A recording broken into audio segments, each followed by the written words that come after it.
Bienvenue frères et sœurs de Tikos, et un bienvenue toute particulière à ceux qui sont nouveaux, à ceux qui nous rejoignent ce matin pour la première fois.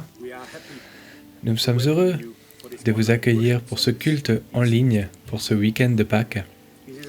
C'est un week-end spécial pour tous les chrétiens, alors que nous glorifions le Seigneur parce qu'il a donné sa vie pour nous sauver. En ces temps de crise par lesquels nous passons, pensons et rappelons-nous tout spécialement de lui. Et rappelons-nous également et prions pour tous ceux qui sont seuls, spécialement les personnes âgées et les jeunes étudiants, qu'ils puissent ressentir notre amour malgré leur solitude et qu'ils puissent savoir qu'ils font partie de la famille de Tikos, qui les aime, penser et prier pour eux. Et ayons une pensée spéciale pour notre frère Roland, qui nous a quittés ce vendredi. Que Dieu le bénisse. N'hésitez pas à contacter notre équipe de prière pour tous les sujets de prière que vous souhaitez. Et rappelons-nous aussi et prions pour toutes les équipes médicales. Et d'un autre côté, nous remercions également le Seigneur pour tous les moments privilégiés et merveilleux que nous vivons en famille en ce moment. Et concentrons-nous sur notre Seigneur et sa parole. C'est pour cela que les anciens ont voulu tout mettre en place pour que notre Église et notre famille d'Église de Tikos soient unies, même si nous sommes séparés physiquement. Il y a plusieurs moyens d'être connectés à votre disposition. Les cultes mis en ligne grâce aux différents intervenants de la louange, de la traduction et de notre pasteur, notre super pasteur Charles, qui fait la prédication. Et sans oublier Trevor, notre directeur vidéo, notre réalisateur qui fait ces super vidéos. N'oubliez pas de préparer les éléments pour la Sainte Seine que nous allons prendre plus tard dans le service. Nous avons également le photomontage de Trinity qui a été réalisé et que vous pouvez voir à la fin de ce service. Grâce à vous tous et à vos photos et grâce à Edouard d'avoir mis à jour ce photomontage. Nous avons des temps de prière d'une demi-heure tous les mardis et les jeudis de 18h à 18h30. Et le jeudi, en ligne, tous ensemble sur le logiciel Zoom en visioconférence. Grâce à cette technologie, les live groups continuent de se rencontrer. Nous avons également des vidéos quotidiennes de 5 minutes environ de Charles sur les différents chapitres de la Bible qui sont mis en ligne et traduits tous les jours par JB sur la page Facebook de l'Église. Pour ceux d'entre vous qui veulent continuer à soutenir Tikos et Crossroads à travers vos dons, vous pouvez le faire par virement. Les informations sur ces comptes bancaires sont disponibles sur le e-bulletin.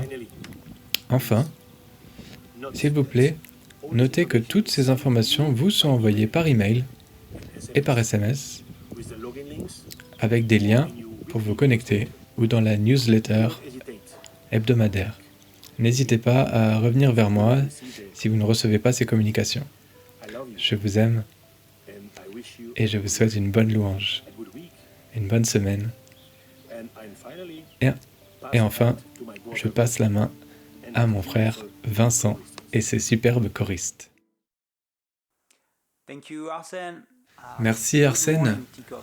Bonjour, Tikos, je suis heureux de conduire cette louange avec vous pour ce culte en ligne ce matin. Et vous verrez que je ne suis pas seul. Myriam et Émilie vont me rejoindre dans un instant. Je suis heureux de chanter quelques chansons avec vous. Pâques, c'est vraiment une superbe histoire. Tout toute la vie de Jésus, en fait, est une très belle histoire. Des superbes films ont été faits avec cette histoire. Mais j'ai toujours pensé que, avant tout, Pâques, c'était une histoire d'amour. Et c'est pourquoi j'ai choisi cette première chanson qui s'intitule « Comme il aime ». Parce que sans son amour, il n'y aurait pas de croix. Il n'y aurait pas de Dieu qui donne son Fils unique. Pour nous, c'est tout à propos d'amour. Alors, chantez avec nous comme il aime.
I don't have time to maintain faintest regret when I think about the way that He loves us. Oh, how He loves us. Oh, how He loves us. Oh, how He loves. Yeah, He loves us. Oh, how He loves us. Oh, how He loves us. Oh, how He loves. Oh, how He loves us. Oh, how He loves us.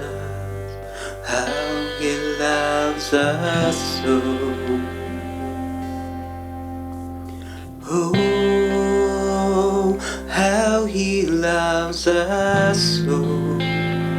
Oh, how He loves us. How He loves us.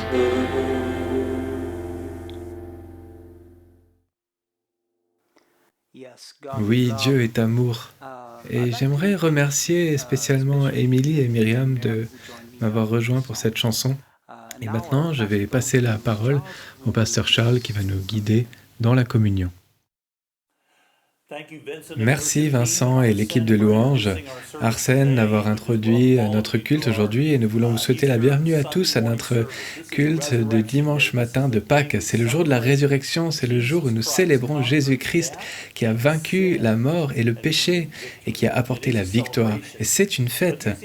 Mais voici l'autre chose que nous ne devons pas oublier. Nous ne pouvons pas oublier que Jésus est d'abord mort sur la croix, une croix cruelle, pour nous apporter le salut, pour nous montrer son amour pour nous. Cette croix que vous voyez ici, c'est en fait un morceau de notre sapin de Noël que nous avons gardé, que nous avons nettoyé et changé en une croix parce que cela nous rappelle quelque chose, que quand Jésus est venu pour être ce bébé dans la mangeoire, le plan de Dieu était toujours de envoyer son Fils pour aller jusqu'à la croix et que Jésus allait mourir et souffrir, et mourir pour nos péchés, pour notre vie, pour qu'on ait la victoire. Il n'y a pas de meilleur moyen de célébrer cela et de se rappeler de cela que de prendre la Sainte Seine tous ensemble, la communion fraternelle, qui est une célébration où nous nous rappelons de Christ et de ce qu'il a accompli. J'ai demandé à Dale de nous lire le passage de 1 Corinthiens 11, encore une fois pour réfléchir vraiment sur ce que Jésus nous appelle à faire quand nous prenons la communion fraternelle ensemble. Bonjour. Notre lecture est dans 1 Corinthiens 11, versets 23 à 26. En effet, j'ai reçu du Seigneur ce que je vous ai transmis. Le Seigneur Jésus, la nuit où il a été arrêté, a pris du pain. Après avoir remercié Dieu, il l'a rompu et a dit « Prenez et mangez, ceci est mon corps qui est rompu pour vous. Faites ceci en souvenir de moi. » De même, après le repas, il a pris la coupe et a dit « Cette coupe est la nouvelle alliance en mon sang. Faites ceci en souvenir de moi toutes les fois que vous en boirez. » En effet, toutes les fois que vous mangez ce pain et que vous buvez cette coupe, vous annoncez la mort du Seigneur jusqu'à ce qu'il vienne. Ça, c'est la parole de Dieu. Quand nous pensons à ces éléments et tout ce qu'ils impliquent dans cette célébration de la Sainte Seine, le pain représente le corps son corps qui a été brisé pour nous et sa souffrance pour vous et moi. Et la coupe représente le sang, son sang qui a été versé pour vous et moi, son sang qui nous purifie de tout péché pour être complètement et totalement pardonné. C'est ça que Christ a accompli quand il est mort pour nous sur cette croix. Inclinez-vous en prière avec nous. Père Céleste, alors que nous venons vers ces éléments, d'abord nous te remercions. Merci d'avoir envoyé ton Fils Jésus-Christ. Merci de lui avoir permis de naître dans ce monde et de lui avoir permis même de mourir. Et pourtant, nous savons que la vérité vient du fait que Jésus est ressuscité. Et alors nous venons et nous consacrons ces éléments à toi, Seigneur. Nous les consacrons pour nous alors que nous nous rappelons de ce que Dieu a accompli par Jésus-Christ. En son nom. Amen.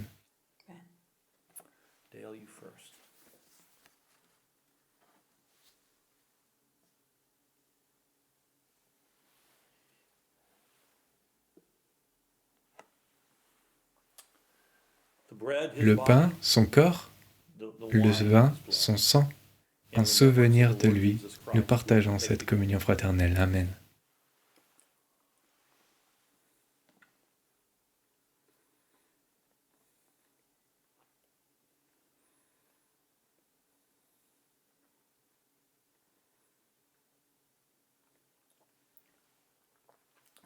Maintenant, continuons à louer et à rendre gloire et à chanter des chants de reconnaissance pour ce qu'il a fait. Vincent va continuer à nous guider dans la présence de Dieu.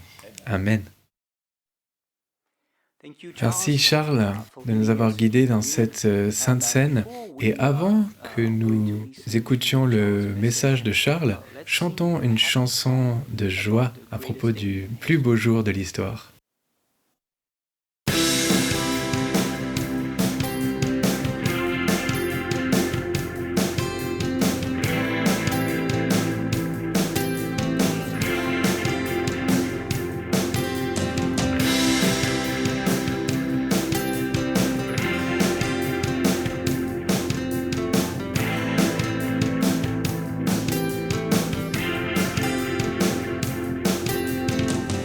Greatest day in history, that the freedom you have rescued me.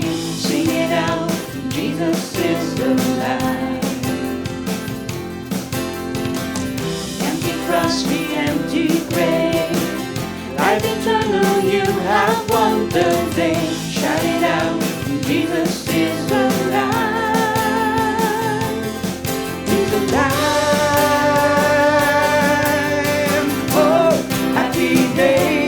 Happy day, you wash my sin away. Oh, happy day,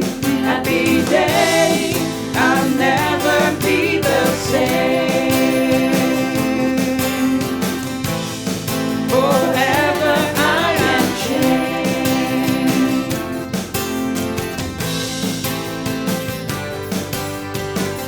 When I stand in that place, free at last, meeting face to face, I am yours, Jesus, you are mine. And this joy, perfect peace, earthly pain, finally we'll see. Celebrate, Jesus is alive. He's alive. Oh, happy day, you wash my sin away. Oh, happy day, I'll never be the same.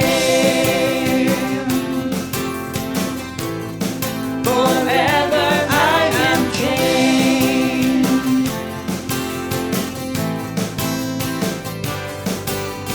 Oh, what a glorious day, what a glorious way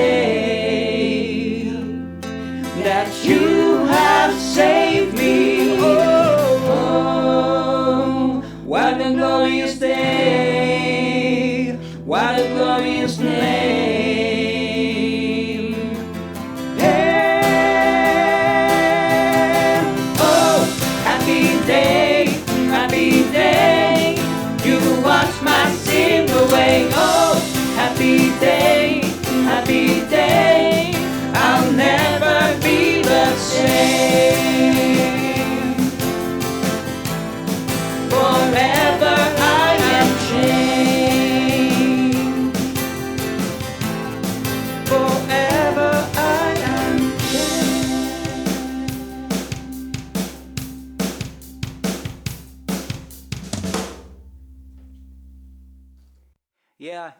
Oui, c'est une superbe journée, c'est un jour heureux. Et maintenant, nous allons écouter le message. Mais avant d'écouter le message de Charles, je voudrais faire quelque chose que l'on fait quand Myriam, les enfants et moi vivions en Chine il y a quelques années. Le pasteur faisait quelque chose à Pâques, il disait quelque chose et la congrégation répondait. Alors, essayez de le faire avec Charles. Alors, allons-y. 1, 2, 3. Il est ressuscité. Vincent, oui, en effet, il est ressuscité. C'est le jour où nous célébrons la résurrection de notre Seigneur Jésus-Christ, le jour où nous nous rassemblons en ce dimanche de Pâques, et nous rassemblons avec les chrétiens tout autour du monde pour célébrer la victoire que Jésus a apportée. Inclinez-vous en prière avec moi. Père Céleste, nous venons à toi dans le nom de Jésus-Christ, et nous te remercions d'avoir envoyé ton Fils Jésus-Christ. Et nous te demandons maintenant que tu puisses permettre que ce message soit donné dans le pouvoir du Saint-Esprit et pour la gloire de Jésus. Jésus-Christ et lui seul, dans ton précieux nom. Amen. Prenez vos Bibles et je voudrais que vous ayez vos Bibles prêtes pour regarder à Jean 20 et 21 et on va également regarder à 1 Corinthiens 15 parce que nous regardons la résurrection de Jésus-Christ et on découvre que c'est la chose la plus puissante, l'histoire la plus puissante qui n'ait jamais été contée. Ça a changé l'histoire, ça a changé le monde et ça nous a changé nous. Et c'est ça qui est remarquable dans la nature de tout cela. Cet événement révolutionnaire qui a eu lieu quand Jésus a vaincu la mort et le péché et Satan et qui est intervenu dans l'histoire et dans nos vies. C'est pour ça que Jésus est venu, c'est pour ça qu'il est mort, c'est pour ça qu'il est ressuscité. Parce qu'il nous apporte, il nous attire vers lui dans une relation avec le Père, d'une manière qui restaure dans nos vies cette intimité avec Dieu, notre Créateur. Mais en parlant de l'avant et l'après, parlons des gens qui étaient impliqués en ce premier matin de Pâques. Le Christ ressuscité les rencontre là où ils sont, mais il les emmène là où ils doivent aller.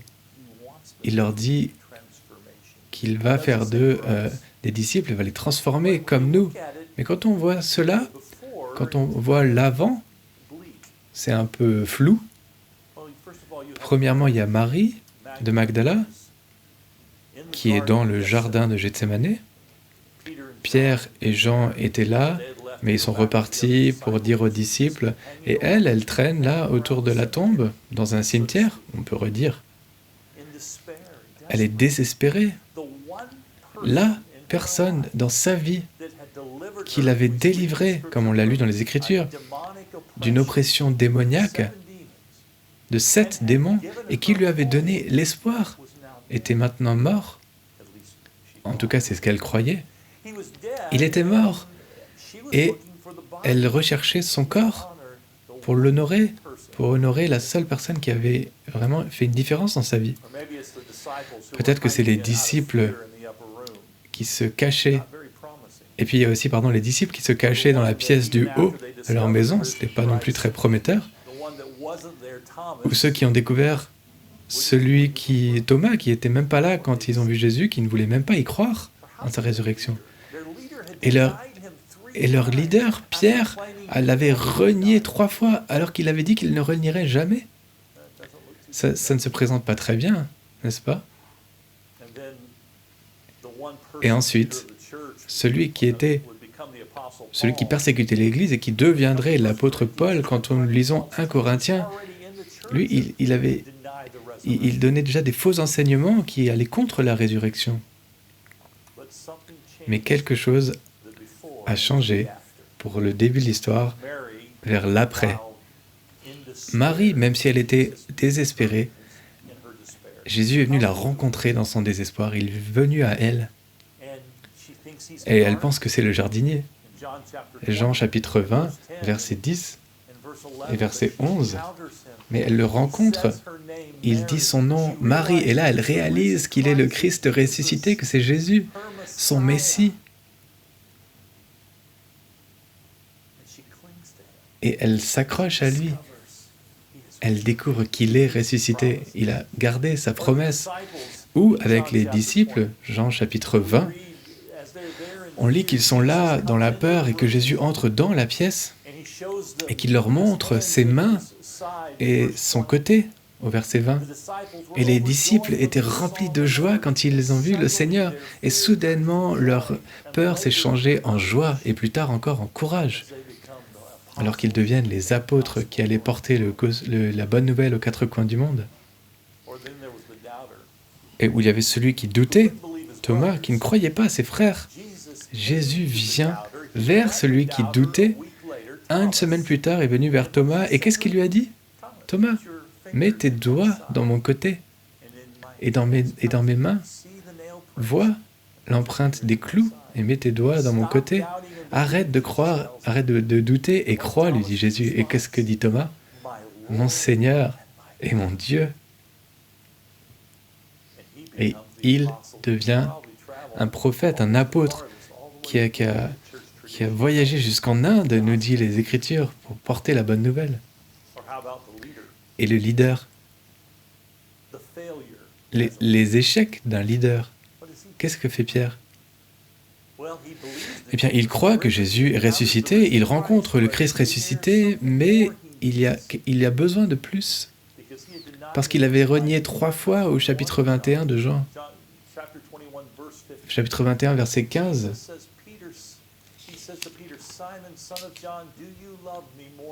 Simon, fils de Jonas, m'aimes-tu plus que ceci? Lui demande Jésus. Il lui demande 3 fois.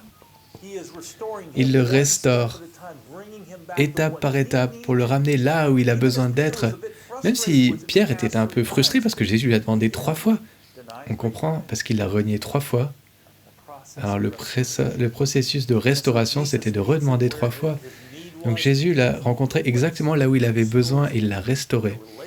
Il a restauré sa relation et sa position de leader d'une manière profonde.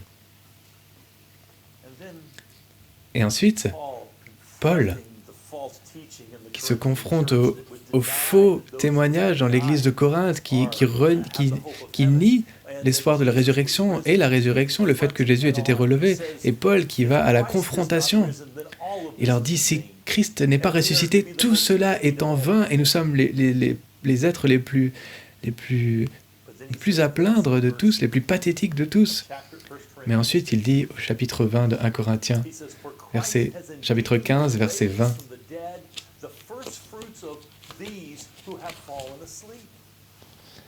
il a dit, en effet, puisque la mort est venue à travers un homme, c'est aussi à travers un homme qu'est venue la résurrection des morts. En effet, là où il y a l'échec, il y a aussi la restauration. Et donc la promesse nous est donnée. Le dernier verset de ce 15e chapitre, je pense, est remarquable. Parce qu'après avoir dit que ceux qui sont morts en Christ vont vivre encore, tous d'entre nous qui faisons confiance à Christ vont vivre encore. Il y a l'espoir, il y a la victoire. Jésus est ressuscité et il a payé le prix pour nous de notre résurrection et de notre renouvellement et de notre vie abondante.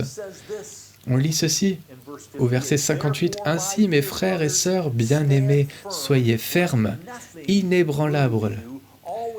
Travaillez de mieux en mieux à l'œuvre du Seigneur, sachant que votre travail n'est pas sans résultat dans le Seigneur. » Nos vies ne sont pas en vain. Quelles que soient les épreuves auxquelles nous faisons face en ce moment, il y a la réalité que le Christ ressuscité vient à notre rencontre. Il vient nous voir où que nous en soyons. Quelle que soit notre condition, nos circonstances, dans tous les cas que nous avons mentionnés, notre part du boulot est de croire et d'agir sur cette croyance, de laisser derrière nous toutes ces choses qui nous retiennent en arrière et d'accueillir Christ. Alors qu'est-ce qu'on laisse derrière nous?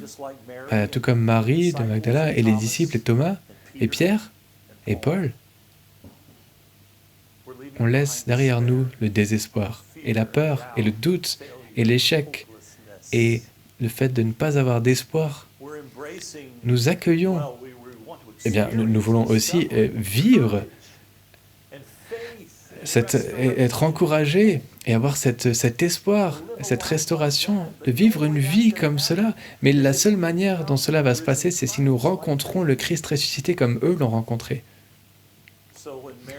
Donc quand Marie était désespérée et qu'elle a appelé à Jésus, elle voulait s'accrocher à lui Pourquoi? Et pourquoi pas? Il était vraiment le seul qui ait vraiment changé sa vie. Son désir de le trouver l'a amené à découvrir le Christ ressuscité. Sa soif de lui l'a amené à le connaître, à l'aimer, à lui répondre, à ce que Dieu nous appelle à faire, à croire en Christ. Il nous rencontre dans cette soif et dans cette recherche, tout comme il a rencontré Marie. Et donc nous le suivons et c'est vraiment merveilleux. Il y a des choses merveilleuses qui se passent quand notre vie tourne autour du fait de s'accrocher à Jésus-Christ. Les disciples, ils ont trouvé le courage, mais ils l'ont trouvé dans une rencontre avec le Christ ressuscité. Mais quand je parle d'une rencontre, je le mets au pluriel, des rencontres, parce qu'on lit les évangiles, il y a des rencontres répétées durant lesquelles leur courage est renouvelé. Si vous pensez que votre courage et votre foi vont être interminables, basés sur une expérience en Christ, alors là, vous manquez le message central. On doit être continuellement en train de rencontrer Dieu. C'est pour ça qu'on a lu l'évangile de Jean, pour que ce jour de résurrection soit vraiment puissant, pour qu'on se souvienne de tout ce qu'il a fait. Il faut qu'on continue à faire cela, à lire la parole de Dieu, de croire, de prier, d'apprendre. Parlez-lui.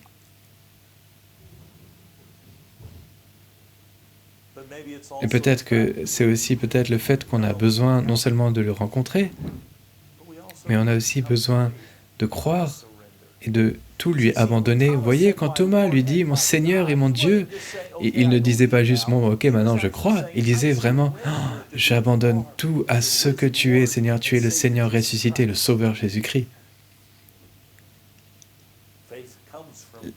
La croyance, la foi vient de l'abandon. Thomas, comme je l'ai dit avant,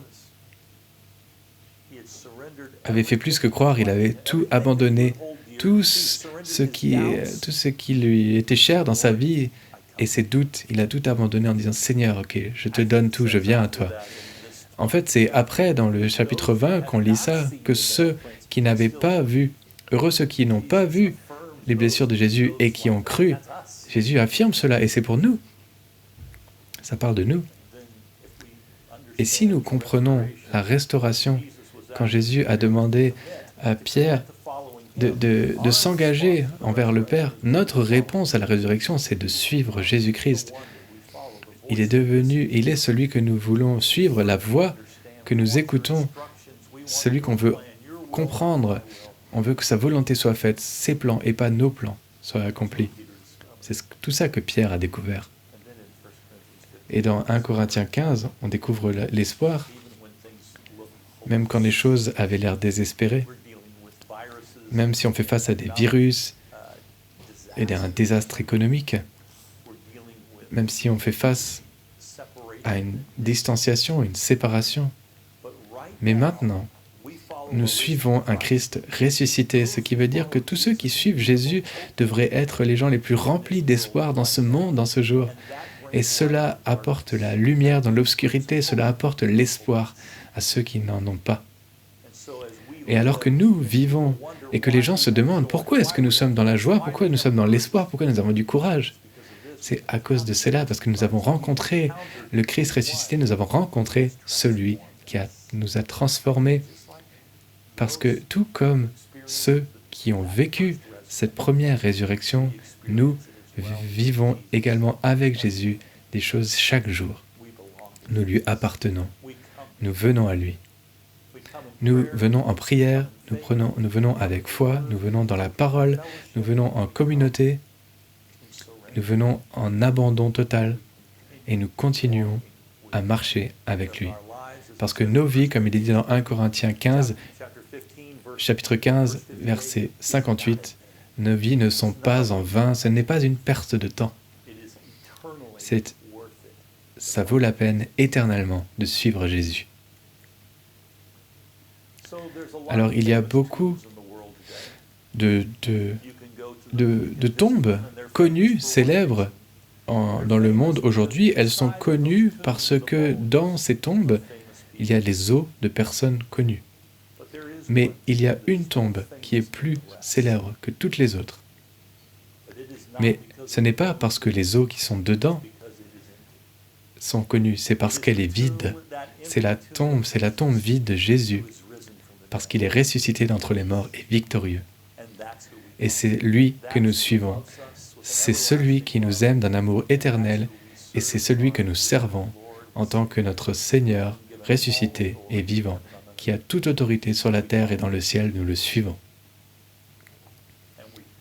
Et nous le remercions. Priez avec moi. Père céleste, nous rendons gloire à ton nom. Jésus-Christ, tu es ressuscité, tu es vivant. Et tu viens à nous, là où nous sommes. Tu nous changes notre avant en un glorieux après. Et tu nous rends tout neuf.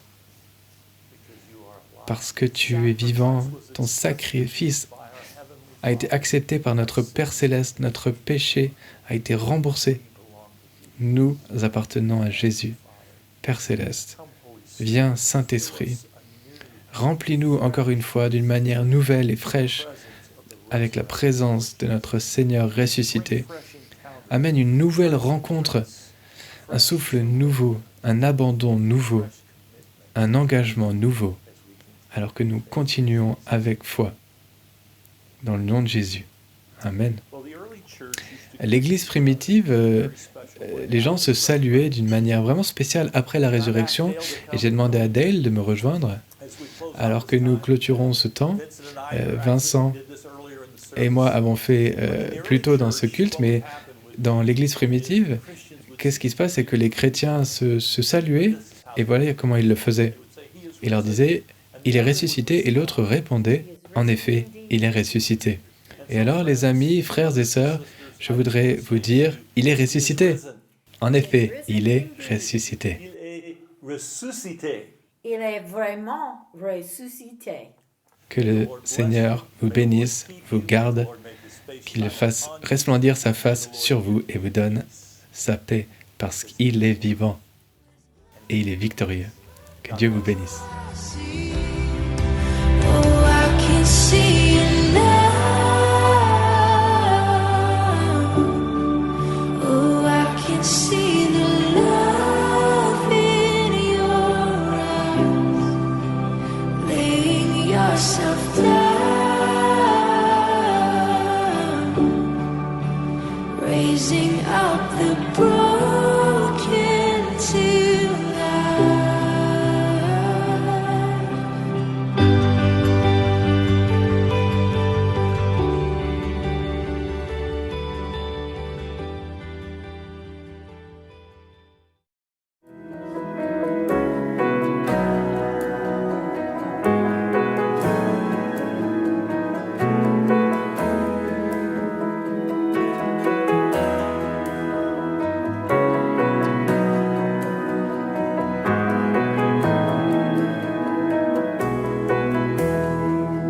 In Christ alone, my hope is found.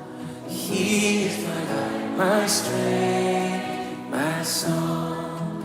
This cornerstone, this solid ground, firm through the fiercest drought and storm.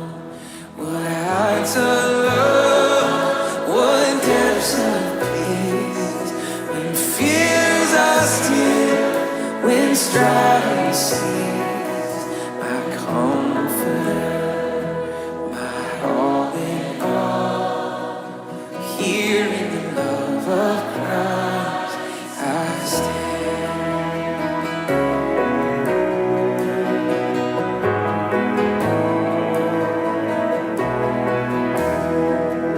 In Christ alone, who took on flesh, fullness of God in helpless babe, this gift of love in righteousness